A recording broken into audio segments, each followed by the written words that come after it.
So the next thing I want to talk about is the actual appearance of primitive infantry, like I've talked about for the last 4 years at some of these protests.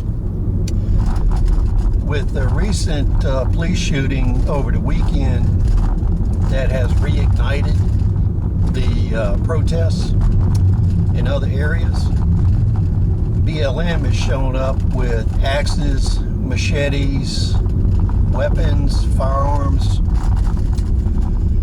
Now, this was all expected. I discussed this in depth in talking about primitive infantry on a video that's over 4 years old, and also in some of the InFact videos that I made, that we're going to see an increase in prevalence of primitive infantry.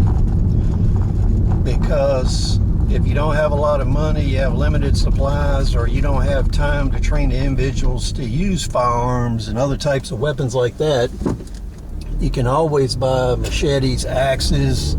They're available at every outdoor store. They're available at home stores, Lowe's, Home Depot. And with very little money, you can equip a huge army. And what happens is these armies, they concentrate the firearms in order to pin down and isolate areas, and then they send in the primitive infantry in human wave assaults to destroy whatever they're going to destroy. And you can see that these groups are getting bolder and bolder facing the police. And even Tim Pool has said on his channel that there's video evidence where now a van pulled up and distributed shields at some of these protests. So as I've said before in other videos, there is outside funding and deliberate manufacturing of shields, weapons, supply of weapons. All this money that's been given to Antifa, BLM, and these other groups, part of that money has been pulled off and is used to equip them. So from a moral standpoint, an ethical standpoint, anybody providing funding to these groups, corporations, politicians, they're unindicted co-conspirators for any damage and mayhem that's done by these groups. Everybody should be calling out these donors and corporations for all the harm they're doing. So the next thing we want to talk about is how to stop primitive infantry. How do you deal with it?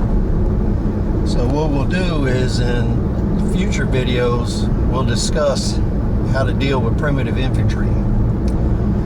But the biggest issue you're going to find with dealing with them that you need to think about is how are you going to stop them in order to engage them? Whether you're law enforcement or you're a self-defense group in a community or a neighborhood.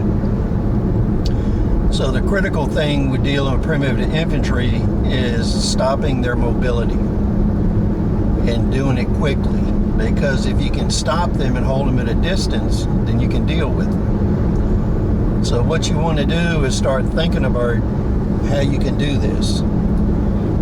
If you want some suggestions on how to do it cheaply, you can look at some of my old survival engineering videos where I talk about fortifications, hasty fortifications, using improvised methodology, things on hand, things you can scrounge on the battlefield.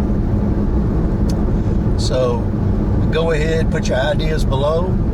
Please rate, comment, subscribe. We'll see you on the next video.